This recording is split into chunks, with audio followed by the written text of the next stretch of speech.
Làm sao để xe nhà thêm nước? Chào mừng về nhà, hôm nay mình chia sẻ với bạn xe nhà thêm nước như thế nào. Mình lấy một chiếc campervan loại bi của Maxxi. Nhà nhỏ của mình trên xe có nước có điện. Giống như một căn hộ mini vậy, trong xe sắp hết nước rồi, phải đi thêm đây. Hôm nay mình châm thêm tí nước. Nhân tiện quay cho bạn xem bình thường mình làm thế nào. Đầu tiên lấy cái ống nước siêu dài ra. Xe mà đậu hơi xa vẫn có thể kéo ống để bơm được.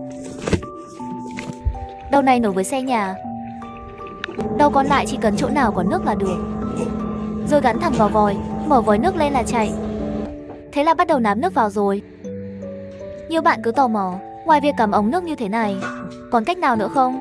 Nếu không dùng ống nước, chỉ cần cắm cái phếu miệng nghiêng vào lỗ châm nước. Nhất định phải loại miệng nghiêng, miệng nó nghiêng xuống như thế này, còn đầu kia mở hướng lên. Sau đó đổ từng can nước vào là xong. Đây là miệng châm nước. Cái này không phải chỗ đổ xăng nha, đừng nhầm. Mình châm nước bằng cái lỗ này. Còn cái này là bình xăng. Ê đừng cắn ống nước của mình, bạn mà cắn đứt là tiêu luôn đó. Nhìn cái mông béo này kìa, tròn như quả bóng mà vẫn ham ăn. Chạy cũng nhanh nữa chứ. Giờ mình nạp đầy nước rồi, tắt vòi nước, rồi thu ống nước lại. Lúc nãy mình không để ý là nó trào ra ngoài một mớ. Châm nước tốt nhất nên nghe kỹ, khi bồn đầy, nó sẽ trào ngược ra, nước sẽ chảy ra ngoài xe. Cuộn ống nhớ vừa cuộn vừa vẩy. Phải vẩy mạnh cho nước còn lại văng ra. Nếu không vẩy nước, để trong cốp dễ bị ẩm mốc. Cốp xe là kho chứa lớn nhất, đựng đồ ăn, đồ uống, đồ dùng đủ cả, nên bị ẩm là không ổn. Cuộn gọn rồi để ống nước vào lại cốp. Lần sau còn dùng nữa. Nhìn bảng điều khiển ở trên đây. Nước đã đầy bình rồi. Xem tiếp lượng điện. Điện cũng đang đủ dùng. Bé Hoa chơi mệt rồi, ngủ mất tiêu. Mũi heo cưng xỉu. Tủ xi nắc của mình cũng đầy lại rồi. Bây giờ trong xe có nước, có điện, có đồ ăn vặt. Thùng xi nắc cũng đầy. Hạnh phúc tràn đầy luôn. Khoảnh khắc buổi tối trong xe nhà mùa đông. Chào mừng về nhà, hôm nay mình dẫn bạn trải nghiệm đắm chìm buổi tối trong xe nhà mùa đông. Về đến xe mở máy sưởi đốt củi, cho xe ấm dần lên.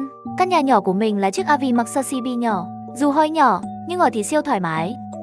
Treo áo phao của mình lên, vài ngày này lạnh rồi, mình đã mặc áo phao siêu dày. Nhìn độ dày này, biết ngay mình là người rất sợ lạnh. Thả con heo nhỏ của mình ra, cho nó tự chạy chơi. Tối nay ngoài trời chỉ 8 độ. Về xe là mình không muốn ra nữa, trải cái chăn điện mới giặt xong lên giường. Hơi đói rồi, nấu chút cháo yến mạch. Trời lạnh thế này, húp một nồi cháo nóng là sướng nhất. Vừa xem tivi vừa ăn, hạnh phúc đầy ắp. Tiểu Tân nghe thấy cũng đòi ăn. Gì vậy? Để mình ra lấy bé heo. Trời ơi, suýt quên mất bé heo.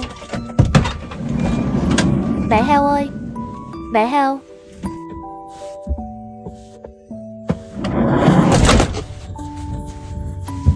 Lạnh cóng rồi, tội nghiệp ghê. Lạnh đến đâu người luôn. Mong mang nó lên giường bật chăn điện cho ấm. Lần trước mọi người lo là bé heo bị nướng thành heo quay. Yên tâm nhé, mình dùng chăn điện bán Huyền Nguyệt, có điều khiển nhiệt thông minh và tự ngắt, không lo quên tắt sẽ cháy. Chăn thường chỉ 1 giây, còn cái này 2 giây.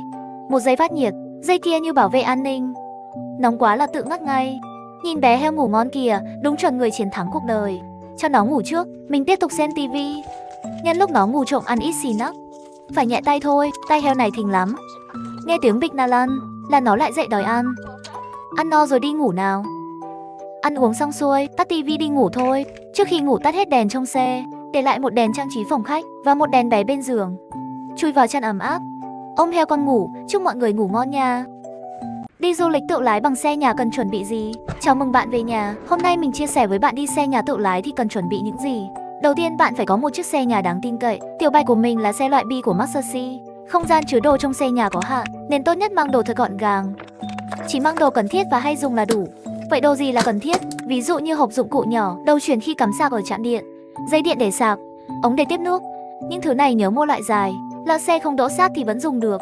Nếu bạn hay dùng mạng trên xe, nhớ chuẩn bị một wifi di động. Mình đang dùng wifi di động 5GB của Vexing. Xong phần đồ bắt buộc. Vậy đồ thường dùng là gì? Như nồi niêu bát đũa, các đồ sinh hoạt hàng ngày. Những món này cũng cố mang ít thôi, nhiều quá thật sự không có chỗ để. Trước đó bọn mình mang quá trời đồ, kết quả vứt bỏ thì tiếc, gửi về nhà thì tốn cước luôn cả đống tiền. Quần áo thì chỉ mang đồ theo mùa. Thêm một bộ dài tay, lỡ trời lạnh thì thay. Như mình lười ấy, hầu hết là mặc đồ ngủ với dép lê. Chứ hình tượng gì đâu, ở nhà thì còn giữ chút thể diện. Ra ngoài rồi là bông lụa luôn. Dù sao cũng không ai biết mình. Mang theo một trái tim thật vui vẻ và tràn đầy năng lượng. Theo bạn đi xe nhà kiểu này, còn cần chuẩn bị gì nữa không? Nhớ để lại bình luận nhé. Hệ thống sưởi trong xe nhà mình bị hỏng rồi. Hôm nay cái tổ ấm trong xe hơi lạnh một chút. Máy sưởi dầu trong xe mình hỏng rồi. Xe của mình là xe gốc của Mercedes, nhưng hệ thống sưởi dầu là do bên độ camper gắn thêm. Mấy hôm trước nó vẫn nóng ran. Vậy mà 2 ngày nay không hiểu sao tự nhiên không nóng nữa. Tăng lên 30 độ cũng không có hơi ấm. Trong xe thực tế có hơn chục độ à. Mình hỏi bạn đồng hành với thợ sửa máy sưởi, đoán ra cả đống khả năng có thể bị. Chồng mình chui dưới gầm xe nghiên cứu nửa ngày mà vẫn không tìm ra nguyên nhân. Lại quay vào xe tháo tấm gỗ trên máy sưởi ra, kết quả là ông dẫn khí nóng tuột ra rồi. Nói chính xác hơn là lúc gắn vào ban đầu đã không cố định cho chắc, chỉ treo lơ lửng đó, hơi yếu xíu là tuột ngay, nhiệt thổi hết xuống dưới gầm giường, rồi còn nướng giường nóng như nướng khoai vậy. Chỗ độ xe này làm thật cầu thả, là mình bực quá trời. Ống thì còn bị cắt ngắn một đoạn. Hồi chị mình đem xe đi độ, phí công lắp đặt đã tốn 3 triệu rồi, ống thì tiết kiệm từng cm, không thể dư thêm được vài phân hay sao, may là phát hiện kịp để nối lại ngay.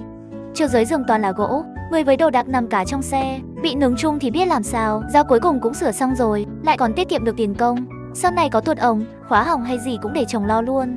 Tổ ấm trong xe của mình cuối cùng cũng ấm áp như mùa xuân trở lại. Minh và bé heo lại có thể yên tâm ngủ ngon trong xe rồi.